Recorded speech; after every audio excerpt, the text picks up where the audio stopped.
Hello, everybody. Welcome back to Cryptic Humility. I am here with our guest speaker, Jayden Sage. Hi, Jayden. Thank you so much for coming to the podcast. We're very grateful to have you. I am excited to talk about your business entity and all the things that you do in the crypto space. And we've already talked previously, and we know that this is going to be a great conversation. So let's get right into it, and let's have the audience hear about your background, how you got into crypto, anything about you that you think is important, maybe where you went to school or where you got any education, anything you want to share, we'd be open to hear it. Yeah, sure. So I got my, let's see, where should I start? Like, there's so many segments to start on, right? Like, we'll deep dive right into crypto. So I got into the crypto space a long time ago now in 2011. This is right after the Great Recession, if you will. And I had a lot of disillusionment at that time with our financial system because, we had the Great Recession, everything was going sideways. And somebody sent me Satoshi Nakamoto's paper and said, hey, look at this thing, see if you can make heads or tails out of it. And I did. I sent him my synopsis, and he didn't really care much about it. But what I liked about it was the decentralization component of it. Because what I saw in there was that there's an element of power to the people. Most people focus on crypto as in Bitcoin. Bitcoin is just one application of blockchain. Blockchain facilitates immutability, a ledger, accountability. So there's so many components to blockchain that people miss, primarily because they get razzle-dazzled by Bitcoin and its price. So Bitcoin is just one application. There's endless applications to blockchain. And the greatest one is if we can decentralize it, automatically means we're inverting the pyramid and allowing the masses to have more control and not have so much of disillusionment and at the same time empowerment. So that's what brought me to this space. And the further I went into the rabbit hole, the space was very open. It still is. It's one of I'm fortunate or unfortunate to be in a few verticals, few different industries. And when you have that, like if you're only in blockchain, you think every industry must be this open, right? So they must be so open to accepting of new people, even if the people have very limited experience. But being in different industries, I can tell you, I can attest to the fact that blockchain is the most open environment where you can come in and say, hi, I know nothing, and people will completely educate you and bring you aboard, primarily because of the decentralization component, right? Because the idea there is that power to the masses, and if the masses don't have the information, they're going to walk out that door feeling isolated or ostracized and never coming back in. So you want to be open, and that ethos has lasted through all these years, and that's the greatest thing in blockchain, where people are very, very open. So that's very empowering because that's not always the case in other industries. So that's one of if there's no other reason, then that's a reason to be in here, because you're not only accepted, encouraged to learn, and facilitated and helped to learn in the process. I wanted to say that that's a big thing that I talk about on the podcast, is that a lot of people are not fully conscious that crypto is power to people, and it's less power to corporate giants and all these people that have been regulating and managing our money. It's an opportunity for more freedom in us having a vote, us having a say. Especially like on the last podcast episode a while ago, I talked about virtual worlds and how some virtual world apps allow the users to vote and decide what policies and what principles are going to be regulated and followed on. And that's just in virtual worlds. So there's so many avenues into crypto, but you're so correct that it is an opportunity for more freedom. And speaking of education, Cryptic Humility would be the perfect place to learn, because we try to bring credible, honest, true people in the industry on the show to teach you correctly. So literally, like both of us at one point, if you have no knowledge, you can learn and hear what other people are doing in the industry and how they got there and what their mistakes were, and follow in their footsteps with guidance and resources. So we actively try to welcome people that have no knowledge onto the podcast. And in doing so, we meet people like Jayden, who has numerous experiences in the crypto industry, which we're going to talk about. Okay. We're going to talk about a lot tonight. And we try to empower people to take this leap and come into even fintech and DeFi and all these different sectors that are relatively new spaces. And I know Bitcoin's been out now since like 2008, but even at that point, there's a lot of pioneers now that are successful in crypto that really truly started when crypto was just somewhat of a concept. So I think that is beautiful and very empowering in and of itself, your journey to share. And I know we talked last time when we talked before the podcast that you do speeches and you do public speaking all the time, and you're opening an office in Singapore, correct, for your business entity? Right. Yes, So we have one in Dubai, one in Singapore as well. that's amazing. And obviously, we're going to talk about your business entity. We want to hear about what you do. Is there anything else you think is important to share in your crypto story? Like any mistakes that you made along the way, or I mean, I know that the space itself empowered you, but or you could just talk about what you do now in the space. If you want to jump into talking about your business, you can, or if there's anything else you want to share, you can. So the thing is, what you were just saying regarding there's so many angles to hit this from, but like people need empowerment, and the empowerment that we're missing, what you said earlier, where like corporations have the power, people don't have the power, governments have the power. We forget, and they don't want us to know, is that we assign them that power. When you assign a power to somebody, you can take that power back. It actually is in our hands, but what happens is that the other side actually makes it a study of studying us. And it's our habits that warrant their power. What happens there is that they will recognize that we have a propensity to not want to learn things. Like so many people are in the Bitcoin space, blockchain space, and they don't even know Satoshi Nakamoto's paper from a hole in the wall.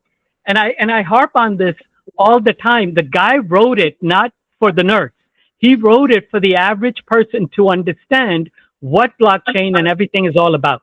The Satoshi Nakamoto's paper with charts and graphs is only like 7 pages. Yeah. It's very small. It's a PDF. It's free, so you can't say, well, I can't afford the $20 for it. It's free, bro. Go online and just get a PDF and read the 7 pages. It's double spaced. Don't worry, it's not like a school essay or a book. But like still, majority of people will say they've read it, but will not have actually read it. So that goes into human psychology. Now, if you actually want empowerment, you have to first and foremost take responsibility. And that responsibility is education, because the more educated you are, the less chances somebody can fool you. So this is where it comes down to, that if in order for us to retake that power back, we will actually have to take on the personal and collective responsibility that blockchain community tries to empower by being there for each other and saying, hey, look, these resources are available. So that way you are learning. The more you learn, the more you can not only just earn, but also you can do other things with it. I mean, if we go into any rabbit hole like the DAO system and everything, DAOs are specifically there because you want to do something where then the original members of the DAO are taken off. So like the founding members are there, but then they're out and new people come in because you want to cycle out and you don't want to fester with the same old people. Like think of it like a corporation. It's got the same board of directors for 20, 30 years. Right. Where's the innovation coming from? Where's the new blood coming in? So this is why DAOs specifically kick you off after 6 months, because now you have new blood coming in, new directions. So everybody's like going higher and higher on the stepping stones. So there's so many elements to the different ways we can empower each other, but it first begins with us. Every journey of 1,000 miles begins with one step, and that first step is us recognizing what we need to contribute. I completely agree. And while you were talking, I want to ask you your take on this, because I think personally, right outside of college, I worked at the bank for a period of time. And I, even just being in the crypto space and having a business in the crypto space, there are a lot of banks that give a lot of pushback to crypto and like don't want to get involved. And I personally think that that is preventing us to some extent of evolving, and maybe it's more of like a power struggle. What are your, I know we're kind of switching gears, but like, what are your thoughts on like the banks and everything in crypto? Do you think that they are holding us back, or do you think that they don't matter at all in regards to the space? I love it. Within 15 minutes, we're into the controversial parts. Yeah. So let's talk about TradFi. So TradFi is traditional finance, short for TradFi, versus DeFi, which is decentralized finance. So TradFi, which is AKA banks, have a system that's been in place for an extended period of time. How far back? People think it's like, okay, maybe 500 years, maybe 1,000 years. No, this system is actually about 10,000 years old. Because the last time we had empowerment and had ownership of our systems was before the Sumerian civilization. Because you had empowerment in hunter-gatherer tribes, which were actually decentralized. Agrarian, I talk about this often, but agrarian cultures, agrarian system, that what we had, farming, that is what enslaved us. Because when you were hunter-gatherers, you had mobility. You didn't have ownership of land. Do you know that we are the only species on this planet that pays to be on this planet monthly? So whether you own a house or whether you rent an apartment, you pay to live here. No other creature does that. While we were in hunter-gatherer society, we didn't pay to live on this planet. Then we said, okay, we're going to farm this. We got to put a fence around it. And now we got to charge everybody. And that's where this came in. But you also needed protection, because somebody can come and steal all your resources from the farm, your crops. So you needed protection, and you couldn't run away because your crops were your wealth. So you couldn't run away. So you needed to put somebody in charge of the armed forces. Hence, who would that be? The leader of the armed forces eventually became the king. And that king then was like, I like this power. Absolute power will absolutely corrupt me. And that's what happened. So that's where the power structure came in.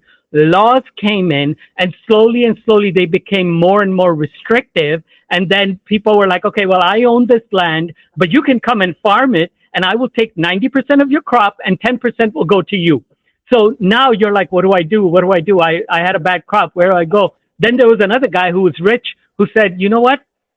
I'll lend you the money for next year's season for your seeds, but you will pay me 5% of your crop. So you're like, 90% goes to the landlord, 5% goes to this lender, aka bank, and 5% goes to me.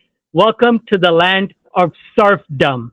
And that's how we wound up in the Middle Ages, where we had, at least in Europe, you had the Middle Ages where you had the serfdom system, where the farmer always was on the short end of the stick. Of course he was. He only had 5% stake in this entire equation. Now, if another bad harvest season happened, crops went bad, bacteria, whatever, or the weather, well, now you're upside down, right?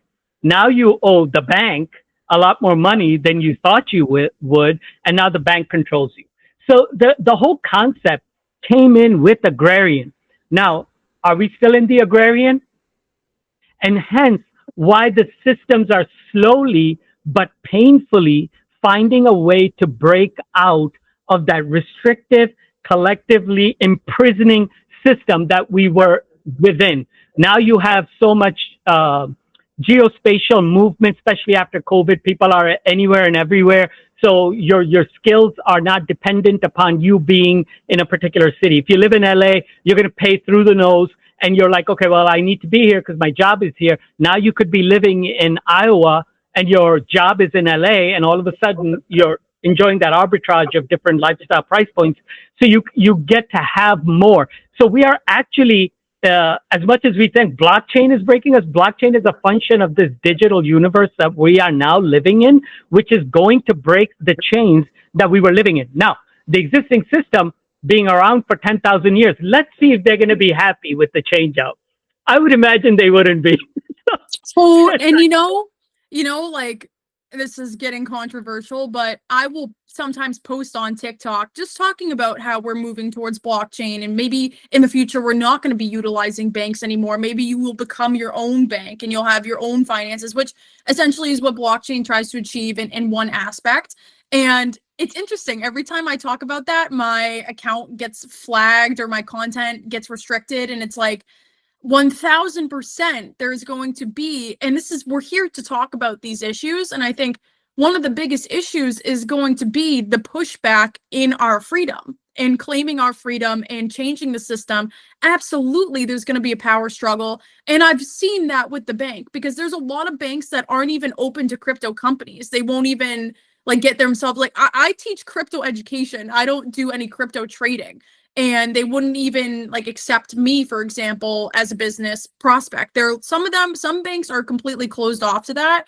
So I just think it's interesting. It's a good point to mention because as we evolve, what hiccups are we gonna face along the way? And I think banks could be a big one. And actually, so one of our last guest speakers, Lars Johnson, he did a whole presentation and he's actually trying to utilize blockchain technology while involving the bank and having the bank confirm and kind of be the back office of transactions that are occurring on the blockchain. Not to go off topic, but I just kind of wanted to hear your viewpoint on that because that's like one of the biggest things for me that I think prevents us from moving forward is number one, the regulation and all the fraud and all the scams, which I want to talk about as well. And actually, while we're here, the whole point of cryptic humility is to talk about fraud and scams and schemes that happen in the crypto space. I don't know, we've talked already, but I don't know if you have any stories or any experiences or just your own thoughts about the scams and schemes that happen in the market. Maybe we can shift gears and talk about that. So before we do that, we can't leave the bank situation so open-ended because most people think it's us against the banks. It's not. The bank people are actually also conditioned into this system for all those years, for 10,000 years, right? So now when we think of a bank, we're like, okay, well, there's the bad guys, right? Like, no, because majority of people work at banks. So they're caught in that same problem where they don't have custody of their money, where they're also imprisoned by loans and credit cards and everything else that comes along with the system that we're all inside. So a change out of a system, existing power structures in any system will first have the knee-jerk reaction of saying, no, I don't want this. But they will also, over time, realize how it benefits them. Now, you want to hear the bad news? Let's talk about the bad news. Give it to us. Then we're going to turn to scams. So a long time ago, in blockchain, people used to be like, yes, we all own Bitcoin and, Bitcoin is going to free us and this and that. Well, right now, Bitcoin's price as we speak is about 118,000, right? So I wonder if that's the average Joe on the street or average Joanna on the street purchasing a Bitcoin for 118,000. It isn't. Guess who's purchasing? It's the banks. It's the financial institution. So slowly, the average person who owns Bitcoin has given that away to the banks. So the financial institutions are the ones who are buying. The wealthy can afford $118,000 Bitcoin. The rest of us can't. That's like you could buy a condo, an apartment for that price. Why would you just put it in a digital code that AKA acts like a currency or aspires to act like a currency? It still isn't a currency. But so it's just a store of wealth or value. So when you look at it, we're already losing that component where since we own the Bitcoin, we have the power. No, you're giving that away. You're already giving that away to the financial institutions. And eventually you'll be like, okay, well, 25,000 of the Bitcoin are owned by financial institutions and hedge funds. And maybe, 1,000 is owned by like all of us with like, percentage owned. There will come a time when everybody will be like, you own an entire Bitcoin? Oh my God, you're so rich. I know too that like with Trump, his whole administration, that there's crypto reserves now too, like there's Bitcoin reserves. So obviously the government and like they have ownership of Bitcoin too. So you're so right. And honestly, I've never even thought of it from that angle. But so I guess what would be your advice then to people that are like looking into Bitcoin? Would you say that we need like to start buying more, or would you say that it's already like too late? I would say probably it's too late. I mean, there's a lot of pushback to that it isn't too late. But I say it's too late primarily because Bitcoin is one application of decentralization facilitated by blockchain. If we keep using blockchains to unchain us, then we will be able to utilize all the benefits of this decentralizing world. So if you're just going to get caught up that you missed the boat of Bitcoin, so be it. And you can also buy $1,000 worth of Bitcoin. So Bitcoin today is at 100,000. Let's say it goes to 1,000,000. That's 10x from this point. So if you bought $1,000, your $1,000 became $10,000. Do you own a Bitcoin? No, you don't. But simultaneously, you're still able to capture value. But Right. the fact that Bitcoin is now going to be owned by the wealthy class is already a given because Bitcoin needed to be 500, 600 in order for people to be able to do that. Now that lands right into the scam portion of it, because another reason why TradFi shies away from crypto, even though they're so interested and they're putting money where their mouth is by buying Bitcoin, right? Obviously they're buying it. Who else has that kind of money? So they're doing that, but at the same time they shy away. It's because of the scams. All these scams makes them think that if we aggressively or out loud say that we are involved in crypto, people are going to say, okay, scam, this bank is into scams. So they're trying to protect their reputation, which is totally understandable. I mean, that is totally understandable why they're like, no, not crypto, because we don't want to get involved because we hear so many scams. So scams is a problem within crypto because scams is a problem in every industry. Scams are not a crypto specific, dynamic. Scams can be found in anything. I'll give you a prime example. When right now AI is big, right? So everybody's like, attaching AI to everything and how many of these, when you go to YouTube or anywhere, you see some person pitching some AI agent or something? Bro, you don't need it. Like, why do I need your bullshit little program? I will teach you how to understand AI. Really? I'll go online and I'll understand within 2 seconds flat how ChatGPT or any of the others can help me. I don't need your brokerage in there, your involvement. So anytime you have a new technology which people are trying to jump into, there'll always be opportunistic people who will try to scam. So how do they get away with it? That's the key. Like, how do they get away with it? Like, okay, these scam artists show up like, ha, ha, ha. I mean, back in the day, people were selling tonic water. Like 100 years ago, it was like, oh, we have this amazing water, Vita water or whatever, and it's going to help save your life, this and that. People were buying it primarily because it goes down to our psychology. Everybody now is looking at Bitcoin and be like, okay, well, Bitcoin jumped to this much. Oh my God, I can't afford Bitcoin. Let me buy this, the shit coin, and hopefully it'll be the new Bitcoin. Well, that is called greed. So like if you're gonna, that's on you. If you're gonna be greedy and you're gonna think you're so smart. See, there's a couple of dynamics there. There's the greed component. Haha, I can't get the new Bitcoin instead of Bitcoin. I'm going after the Bitcoin because I'm going to be cool. But simultaneously, it's also that you're getting involved with your money, not having done your homework, and you're trying to hack the system. That hacking the system, any investment, Bitcoin's just an investment. Let's keep it real. All these years, we've been trying to turn it into a currency. We've been trying to do this, that. Like, it's just a store of value. So how did it become a store of value? Primarily because no matter what it is, we can take anything and assign a store of value. Why?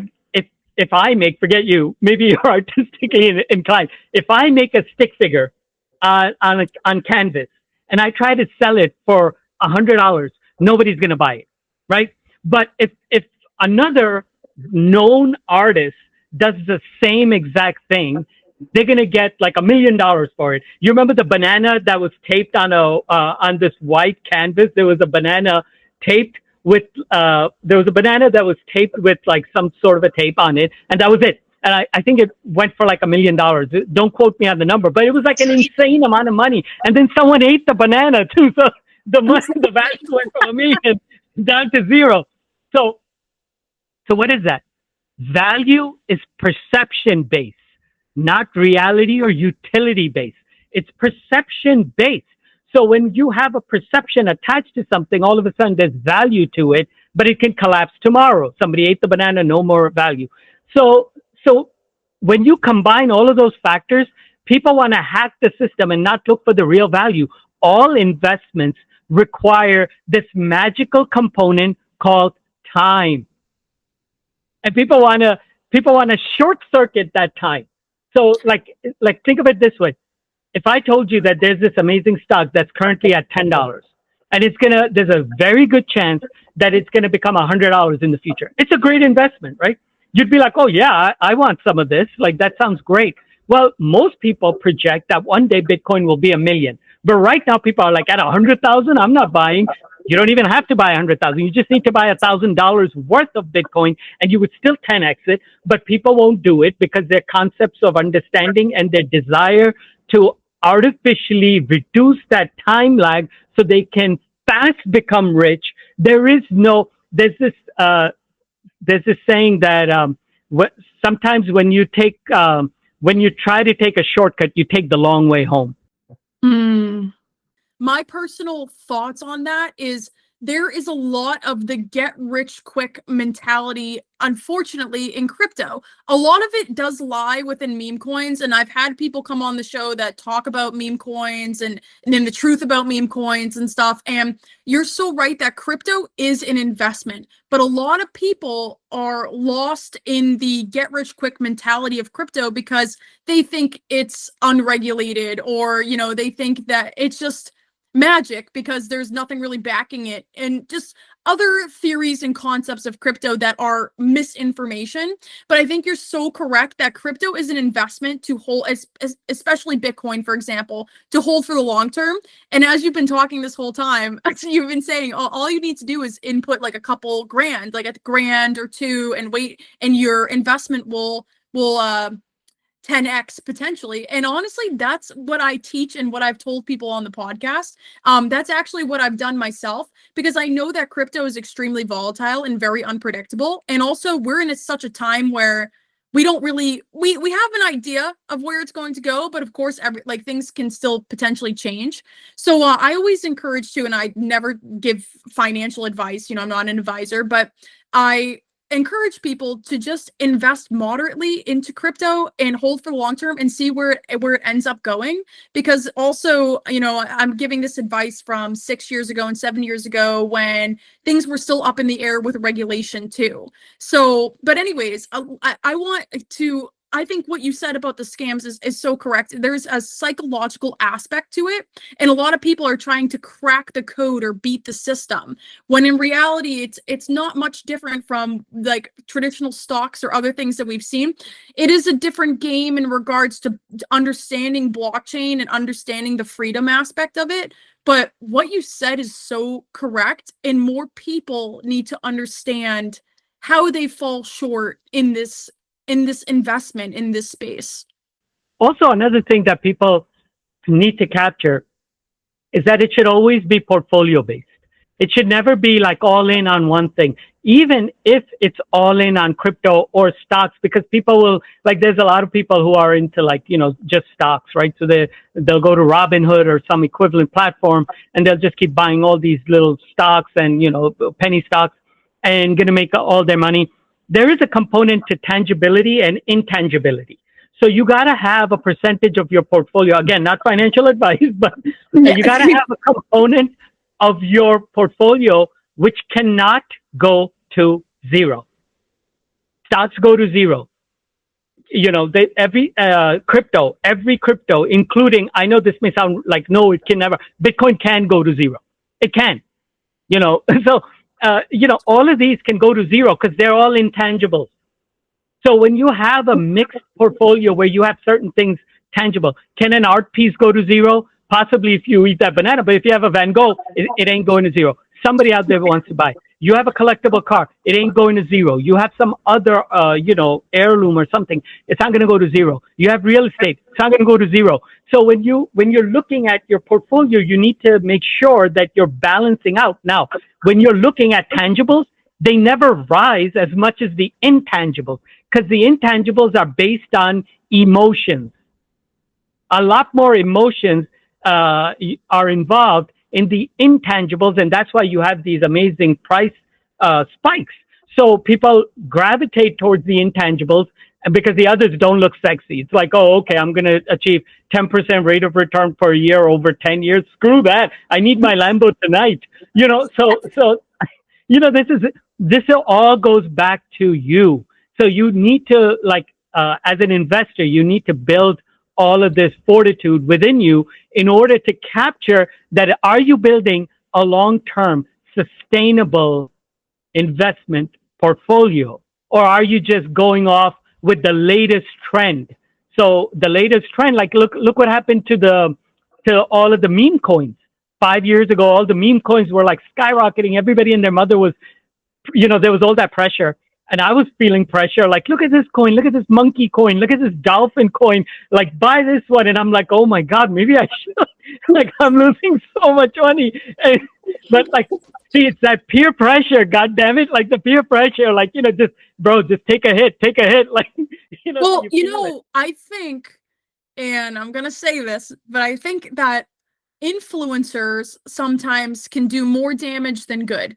And I do not want to deem myself as an influencer to be in the crypto space, but yeah, like I see all the time on TikTok, on social media, the buzz to invest into meme coins and stuff. And we've talked about like the Celsius scandal too on this podcast, and talking like always looking into the business models of the meme coins and even the businesses, the native tokens that you're investing in, and paying attention to how their success is, because there's so many stories of people investing into like a business's native token and then their business ending up being corrupt. Celsius was one of the biggest ones that we covered on the show a couple episodes ago. But yeah, I think influencers potentially sometimes aren't even educated themselves. They've gotten involved in meme coins a little bit, and then they're pushing misinformation, if you want my honest opinion. And I know that might be controversial on TikTok, but I think it's true. And there's just this need to gather correct resources, which I attempt to do. And obviously, Jayden, you've been an amazing resource so far, opening our eyes and guiding us to the light and saving probably a lot of people from spending so much money. But yeah. No, Vanessa, no. I'm sorry, I'm cutting you off. I didn't save anybody except maybe one or two people. Because the key here is we all have so many pressures that go outside of our financial dynamics alone, that the impetus to take those higher end risks is so great that you discount whatever somebody like me says or somebody else says, primarily because you're like, look, I just need to get out of this box that I'm in order to have a better life. And it's totally understandable. Look, there's way too many people, especially nowadays, at least in the US, all of us are we're suffering a little more than, like, I travel around the world, and people, like, if I'm taking an Uber somewhere, anywhere else, anywhere, even in Dubai, the price is a lot less. Here, like, if you're going to just Uber around, you need about, in the US, you need about $1,000 or $1,500 budget on Ubers in the major cities. And in other places, your Uber budget for a month will be like $250. So, we are uniquely in the US suffering from a very high rate of inflation or price spike that's causing people to, everybody's got a side hustle. You remember a few years ago, pre-COVID, there was no concept of side hustle. Maybe somebody was exploring a business, had a startup, something like that. Now everybody and their mother has a side hustle, and it's cool to have 3 side hustles. What the hell is happening? It's because we are being pressured to earn more, because when your latte costs $7 to $10 a person, all of a sudden you're going to need side hustles in order to make it. And that's the pressure that people are feeling. So I don't blame them for that pressure that they're feeling, but they need to be now more than ever diligent with their money and how they're spending it, because tomorrow that money may or may not be there. We won't even talk about how AI is going to gut your job. So you're not even going to have a job. That is like a whole nother Let's aspect not go too. there. Yeah, no, we can't go there for the sake of the podcast. But you're right. I appreciate your honesty and your truth in explaining these things, and explaining them from a psychological perspective is a very interesting take, because we're in a financial industry, if you will. We're in fintech, so we're not often talking about the psychology aspects of trading, but it's there. And a lot of people do trade off emotion, and they do invest off emotion and desperation, especially in this time. I know that we won't talk about it, but the economy, like in this time, I completely understand how people could just be more desperate to take risks, and then they see crypto as that opportunity. So We're gonna go deep for a second, because this is a very important point for people. Hopefully, like I said, one or two people will actually utilize it. Is that when you're about to invest, how many of us, I know I'm guilty of this, so I'm not outside of this, but how many of us, before we pull the trigger on an investment, that little delightful thought occurs that, ooh, if this makes me the money, what am I going to do with this money? And you start envisioning what you're going to do with this money. Right there, you're done. That investment is just already blown up. So you need to know that if you're already there, you're screwed. What you need to be focusing on is, will this investment grow? What are the sound fundamentals behind this investment's ability to grow? And can I sustain that timeline and keep it in there? Like, it's like planting a seed and then expecting an apple from the apple tree tomorrow. It's not possible. You need time in there. But if you're like buying it today and then it is going to go, let's say you were smart enough to make that decision, the right one, but now you're like, okay, this isn't happening fast enough. And you're like yelling at the ground, at the soil, and saying, yo, tree, come out. I need the freaking fruit. So like, and you're digging it up to look at it. Like, are you out yet? And then you're stuffing it back in. No, this is not going to work. So this is a big problem where you're already caught in how you're going to use this money when you haven't even made it, and you're taking your hard-earned money and applying it to something which you like. You see that the pitfalls are astronomical here. So the takeaway there is, if you're about to make an investment and that delightful thought occurs, stop. Because you're already approaching it from the wrong angle. It's almost like a lottery ticket where you just start imagining, oh my God, if I win the lotto, I'm going to do this. How is that any different than your investment if you're already thinking about that? You should be focused on the fundamentals, and can you keep it for that long time period that you need for that apple tree to yield you the apple that you can not only eat, but share. exactly. In everything that you said, it is more of a long-term investment than it is a get-rich-quick scheme. And we're trying to teach people to just be weary of the hype and the schemes and the pressures to evolve. And I know that that is difficult for people to do, but at least we can try to spread some awareness that these things do occur, and help people acknowledge, just like what you said, when they're about to place a trade and already thinking about the money that they're going to get from it. Try to change people's processes in investing will actually help them become successful in the long run. I wanna share before I forget. So I'm sorry I'm cutting you off, but I want to share like a kind of a scam that I got involved in, right? But like something that happened to me. So back in the day, like you could get Bitcoin for like, I think it was like $1,000, right? So you could get Bitcoin for $1,000. So I was like, okay, yeah, maybe I should buy some. And I did buy a few, which I sold off later. But why didn't I buy a truckload? Like, well, why didn't I just go and bet the ranch back in the day on Bitcoin? Because back then we had another problem. And the problem was that your Bitcoin used to get stolen. They were very easily stolen. So what that means is you could only put a little bit of money into it unless you had a way to take custody without having the problems of it being stolen. People were actually getting into relationships where their tokens were stolen. So there were so many ways that things were getting, people were getting scammed. So I myself suffered from that scam, not directly, but indirectly, because I was never able to bet the ranch.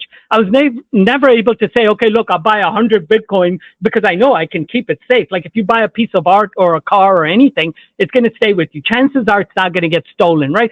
So Bitcoin was just digital code. It was very aggressively being stolen from people. Every day you heard, if you were in the community, you heard somebody's Bitcoin got stolen. So you're only going to play a little bit. You're not going to bet the ranch. Only a very few select people bet the ranch. We call them whales today. But outside of that, most of the people, even back then, didn't buy that many Bitcoin because of the fact that you had this problem. So the scam component is always there.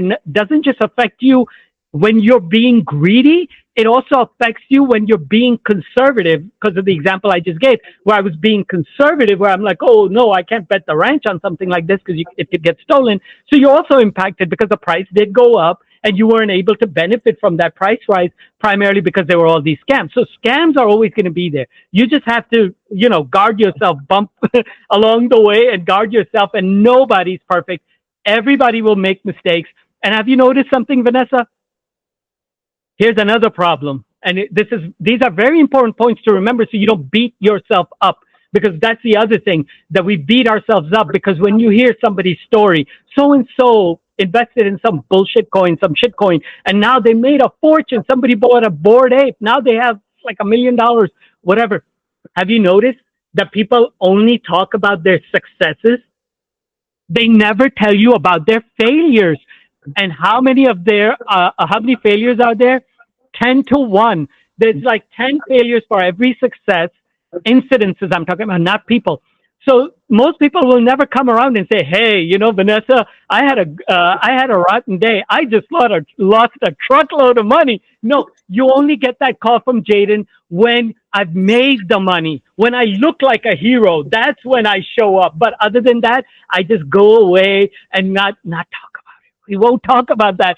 So then what happens is there's a disproportionate amount of success stories, when in reality, the failure stories way outnumber the success stories. But then when we only hear this disproportionate amount, guess what we do? We beat ourselves up. We say, oh, we suck. Look, so-and-so made money. So-and-so made money. And I didn't make any money. What does that mean? I suck. No, you don't suck. They just don't talk about their failures. They're only talking about that one success out of all the failures they've had. First of all, it makes perfect sense to me that you public speak to multiple people, because this insight is really fresh. Like I haven't really conceptualized this information myself. So I appreciate you shedding light on this, even to me. I can't imagine like other people that will listen to this, but it's so true. You only hear people that are winning in the market. And that's what also I feel like creates more pressure too, is you're seeing all these people winning. So you're so right. And we didn't even like come here today to talk about psychology. We did, but like this whole diagram that you just did and took people through was brilliant. And I don't want to cut you off. If there's anything else you'd like to say about it, feel free. Perception. It's perception. Reality is not reality. Perception is reality. And when you shift perception, you shift reality. And the first perception you have to change is your own, your self-perception. And social media and everything is out there making you feel like you are less when you're not. All these influencers standing in front of the Lambo taking pictures makes you think that they're successful. As soon as their picture or their video is taken, the owner of that Lambo says, "Get out of my car."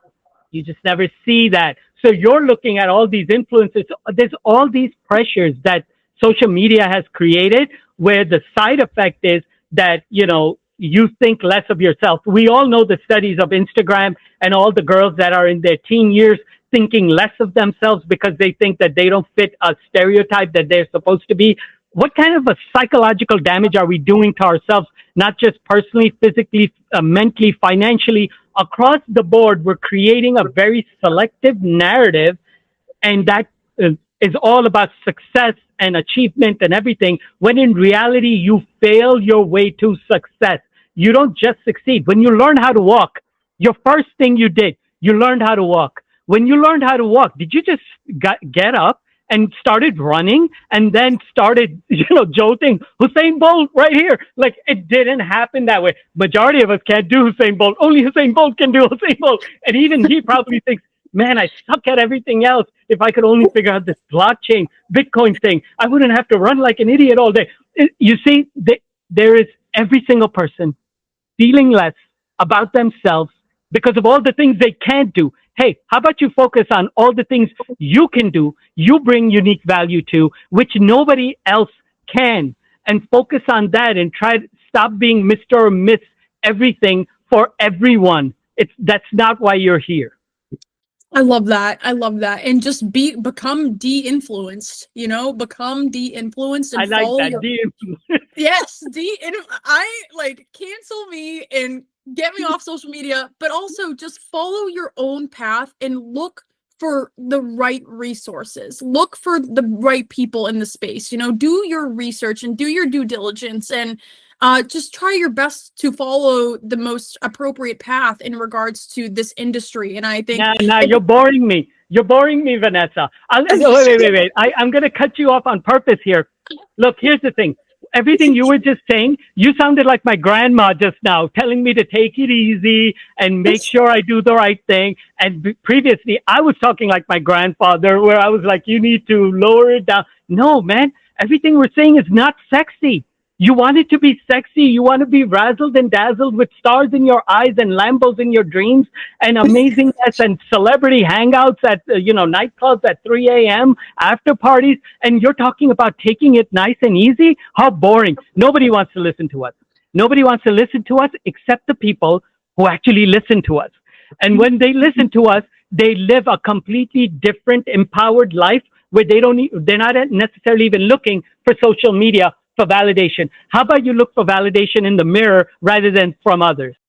So we had a guest on the podcast previously who said that people get involved in meme coins because meme coins are a sexy way to invest. People are invested in crypto because they think it's a sexy new way to make money. And obviously we've been on this whole spiel for 20 minutes and we need to shift gears and we need to talk. I want to talk about your business because that's also why you're on here too. I want people to get to know you because obviously people are going to love you once they hear you. But I want to talk about your business and what you do and what you offer for people that might be listening as well. And I know you said that like weirdly you're not looking for new people at this time, but I want you to go into talking about what you do because if people are interested in the space to follow in your footsteps, I think that's worthy to hear as well. So yeah, sure. So, we have Global Crypto Council. We advise governments and hedge funds and other investments, family offices, how to have a crypto engagement. So we've been doing that for an extended period of time, and that's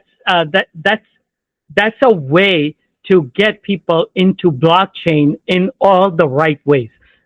Because there's another thing what we see, which is behind the curtain, if you will, is there's a lot of government entities. First of all, when people think government, they just think of federal governments, right? So like any country, they think of governments are everywhere. Like when you think about it, there's city governments, there's county governments, there's state governments, there's federal governments.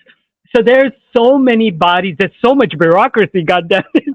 So like all of those constitute government entities, and they all are looking for some form of engagement with crypto or with blockchain or with digital currency nowadays. So digital currencies are something that everybody feels like, okay, it's coming. How is it going to come? How is it going to affect us? So that's a big component of what we do, is just offer them advisement.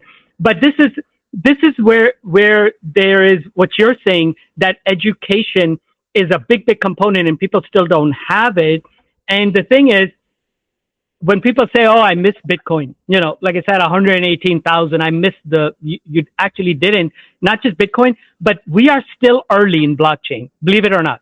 If you're coming into this space, because between NFTs, RWAs, real world assets, tokenizations, and with art, there's so many DeFi, there's so many components, cryptography of blockchain that this is such a growing industry, including Web3. It's so many angles and so many verticals now in this industry that we are still in its nascency. So if you're coming into the space deflated, thinking, oh, well, I missed the boat, but I might as well catch some crumbs. You're coming in the beginning, because what's blockchain really doing? Blockchain is inverting the pyramid of 10,000 years of conditioning where power was accumulated at the top and everybody else became a serf. So do you think that that's going to be taken care of 15 years since blockchain's been around? Of course not. It's been affecting you for 15,000 years. So it's going to take its slow time. So when you look at it from that perspective, this is going to take approximately 50 years. So you're at 15-year point. So what does that mean? You're early. So you could get in and you could bring your own strengths and focus on that. Always operate from your core competence. So if you're not an artist, don't do art on, don't do NFTs of art when you suck at art like me. So, you got to do what works where your core competence is. And that way you can shine utilizing blockchain's benefits on the background, because all blockchain is a digitalization of our core experience of living. So if you're going to approach it from that perspective, you can apply blockchain to whatever you do. So true. So true. And actually, even I was just going to say, if it's not Bitcoin, like I'm very invested into Ethereum and Solana, and there are a couple other blockchains that I still have the potential to grow immensely as well. And back to your point. Wait. Notice, I just got to, hey, audience, did you notice Vanessa said all of the top sexy ones? She didn't tell us about all of the shit coins she probably has. Oh my God. And honestly, listen, let me tell you guys a secret. I haven't shared this yet, but I will share it for the sake of this episode. So one of my friends actually peer pressured me into, well, I mean, honestly, I would love to know your thoughts on this, because I don't really talk about this much, but Rarible, the coins. So one of my friends got me in Zcash, one of my friends got me to invest in these things. And honestly, I don't know terribly much about them, but these are prime examples of things that are just sitting in my portfolio that my friends have told me to invest in, and I've done some research. And personally, my advice and my strategy in crypto is I am only going after the blockchains that I see actual potential in, even beyond crypto. I really like Ethereum because I believe in its user interface. I believe in all the dApps. I mean, obviously there's issues in lending and stuff. I know there's crypto Uniswap and stuff like that, but I'm more so talking about the virtual worlds and how much potential there actually is for people to thrive there as well. And talking about your strengths, maybe you aren't into crypto, maybe you aren't into trading, but maybe you are some sort of gaming nerd that's really into virtual worlds, and you're tired of Call of Duty calling all the shots and what comes out and what characters, and maybe you want to use a platform like a dApp or a virtual world where you get a vote and you get to decide where the platform goes or where the game goes. And that's your strength in getting into blockchain and DeFi and this resource. So it's so much more than just crypto, and even shedding light to people about that. But I also covered Solana, because Solana is really good for payment processing, and the company Visa has been looking into Solana, and there's a couple different companies that are looking to blockchain as a potential solution to payment processing. And one of the biggest things that I advocate for on this podcast is diminishing all the corporate giants like PayPal or Cash App or Venmo, who simply profit off of us because they are confirming that transactions are happening. And I think that blockchain seeks to diminish that in a very beautiful, powerful way. But anyways, I don't want to get off track, even though we're having great conversation. We're having amazing conversation. Is there anything else that you want to share about your business venture? Is there any stories or anything that you feel is important? Maybe if somebody wants to follow in your footsteps. I know we've been talking now for about an hour, so I just want to, anything else that you think is important to share as a last couple pieces? Yeah, I mean, most importantly, people coming into the space need to get in. Don't be afraid. There's a lot of support. And the easiest way is obviously, you attend a conference or something, and you'll eventually find your tribe within the larger tribe. So another point I wanted to bring in there is that notice when we talk about like Web3 and all of these games and the nerd component and everything, we're still missing like egalitarianism, gender inequality is still there in blockchain, and we need a whole lot of women in the space so you can denerdify the space and be able to bring things that are of tremendous real value. So when you have this lopsided approach, especially in tech, and you'll just have a bunch of tech bros, then what happens is that it's lopsided. There has to be a balance between the masculine, feminine energy in this space as well. And when you have that, you will have a lot more real world applications. Like, what is the social impact of this? Why don't we have more impact related DAOs? Why don't we have something that is a give back, charitable? Why? Because we're too busy nerdifying into another, Web3 game in a metaverse and like blowing each other up. Like that's so 15-year-old teenage boy stuff, right?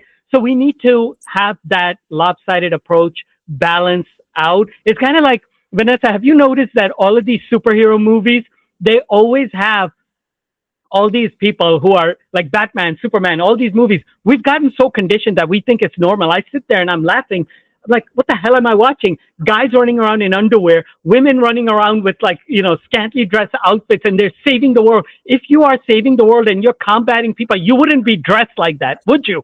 Now, because primarily this is teenage boy fantasy that's being set up on stage, and we, the populace, male and female, all age groups, have been conditioned to watch all these people running around in skimpy outfits saving the world. It's so wrong. It's not what, if you went out to do that, you'd wear combat gear.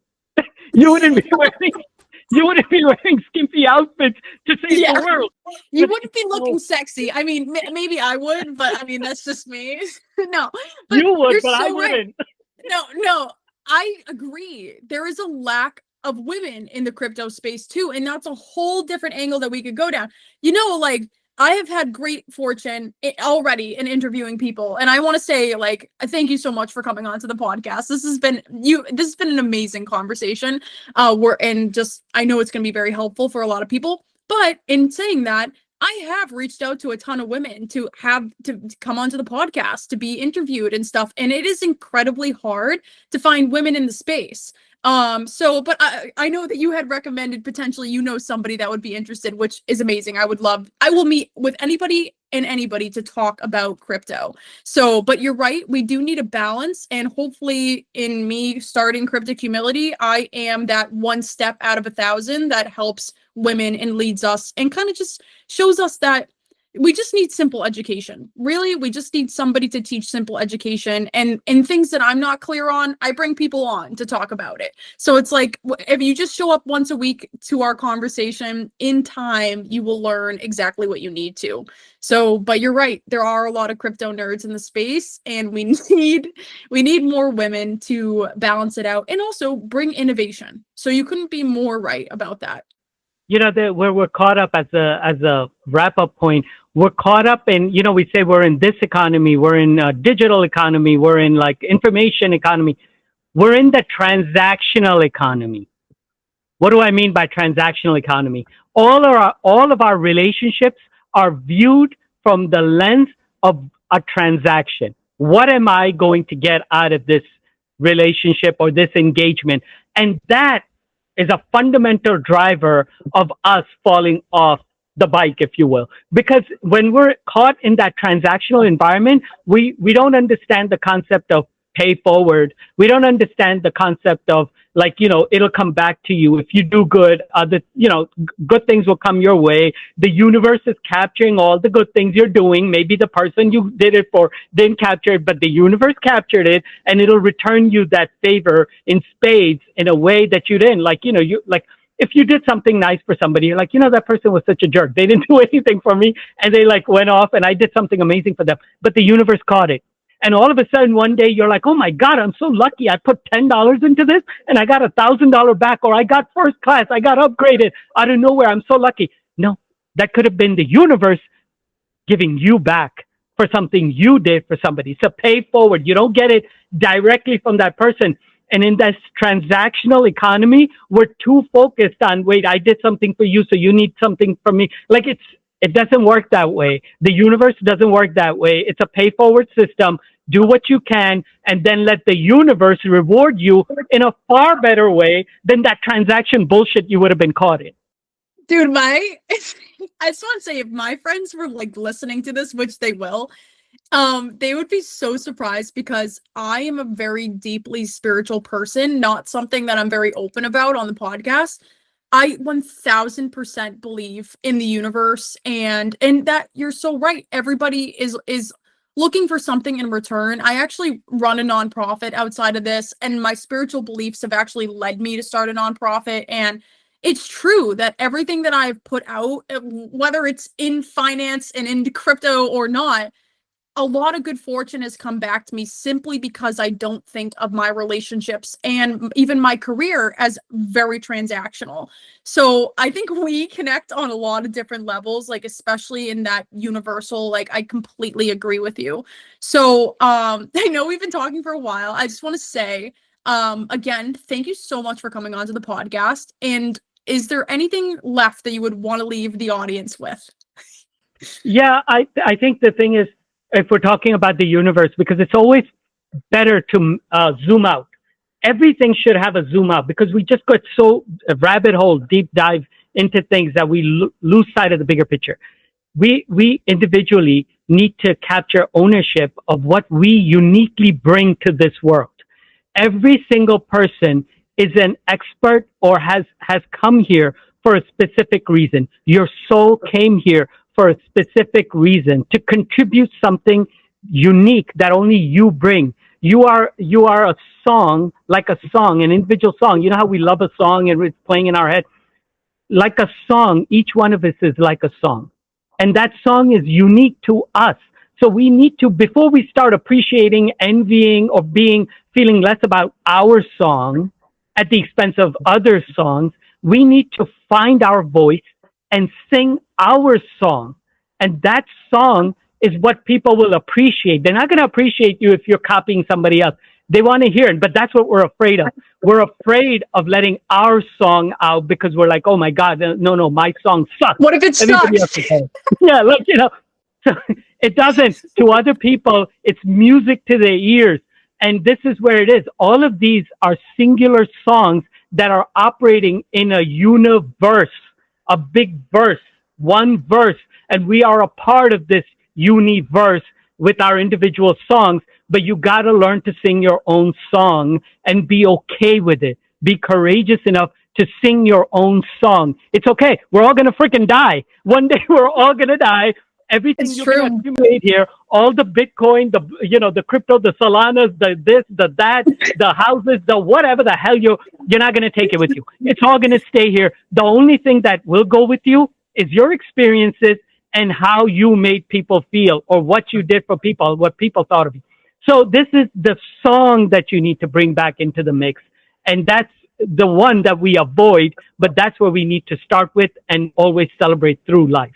Oh, absolutely. Oh my God. Yeah. No, and I used to do spiritual coaching and spiritual teachings for people for a long time. And I actually left that periodically to start the crypto and start this business. But I feel so happy that you're bringing it back into my world, because it's like, just when you thought you could get out. How do I expect us to end on this note? Like, but truly, it's so true. And for a period of time too, even myself, like, and I don't mean to say it like this, because more women should be in crypto, but like I'm a woman in a male dominated space. And I've also been somebody who's very spiritually invested. When I went to traditional business school, it was interesting for people to receive me because I was very into business, but also very spiritual and doing Reiki and all that stuff. So I completely agree. And I think everybody should always show up as they are, authentically themselves. And as we showed up authentically as ourselves tonight, we've had an amazing conversation, and the universe aligns you with people who help you fulfill your most authentic path. But you definitely need to stop following into the pressures in crypto and just in regular life, and learn to be comfortable. And if you don't know what your song is, just look inward and listen to that tune, because that tune will lead you. Namaste. No, but honestly, Jayden, we have to close this up. I want to say again for the third time, thank you for coming on to the podcast.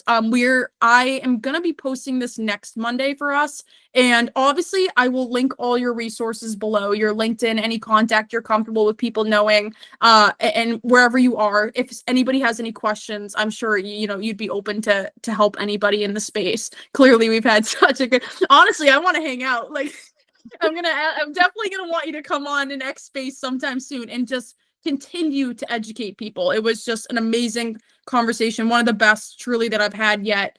And I just want to thank everybody for watching this episode, and I will tune in next Monday for Cryptic Humility. Any questions, Jayden's information will be below. Thank you for having me. Thank you.